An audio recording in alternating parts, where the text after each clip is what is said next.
अस्सलाम वालेकुम जी व्यूअर्स। जनाब बहुत आप लोगों की डिमांड पे हम काव्या का ट्यूटोरियल और पंचिंग मशीन का पर्ल पंचिंग मशीन का ट्यूटोरियल आप लोगों के लिए लेके आए हैं। ये देखें फैब्रिक के ऊपर फ्लावर्स इस तरह से हमने पहले से काव्या करके रखे हुए हैं। अब कुछ एक दो आपको काव्या करके दिखाएंगे। वो शोल्डर उसका केस दिखाया है आपको। शोल्डर को हमने स्विच लगाया था, इस वजह से वो इसका आप देखें लाइट जल रही है। गर्म होने के लिए 5 मिनट देने पड़ते हैं। फिर ये इस तरीके से फ्लावर उसके काव्या किए जाते हैं।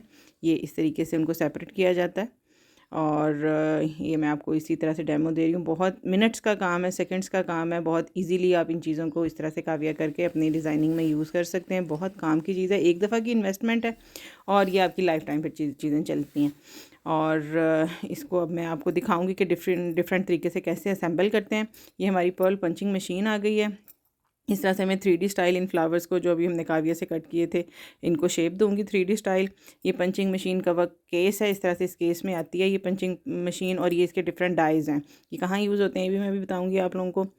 मशीन आप लोगों के सामने, ये पर्ल्स होते हैं, ये बग़ैर सुराख वाले पर्ल्स होते हैं स्पेशल इस मशीन के लिए।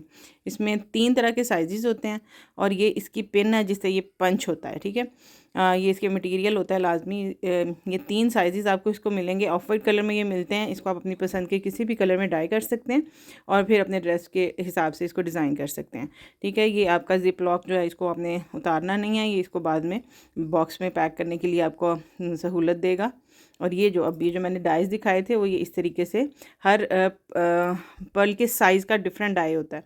तो ये आपने इस तरीके से इसको रिमूव करके अपनी पसंद का साइज़ इसमें डाल लेना है और इसको टाइट कर लेना है यहाँ से। ठीक हो गया।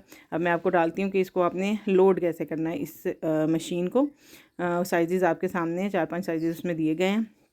ये पर्ल को एक उठा के ये आपने डाई के अंदर डालना है। सॉफ्ट उसका होता है आगे से, उसमें आप डाल लें। और ये इसकी पिन है, इसका आपने जो इसकी टांगे होती हैं इसको ऊपर रखना है और दूसरी साइड को नीचे करके इसके अंदर इंसर्ट कर देना है।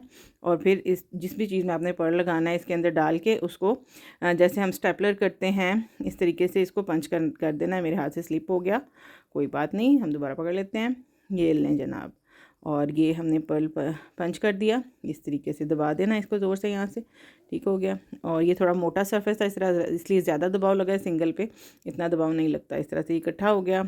अब इसको फैब्रिक पे लगा के देखते हैं फैब्रिक पे किस तरह अटैच करना है। इसी तरह फैब्रिक के ऊपर ही इन फ्लावर्स को रखें, इसको रीलोड करें अपनी मशीन को और बस उसको असेंबल कर दें। इतना सिंपल है, ना सुई में धागा डालना पड़ेगा, ना गिरा लगानी पड़ेगी, ना ही ये डर होगा कि बाद में एक धुलाई में वो गिरा खुल के और आपकी चीज़ें निकल जाएंगी। ये देखें, ऐसे आराम से आप इजीली इसको पंच कर सकते हैं। ये हो गया काम, अटैच हो गया।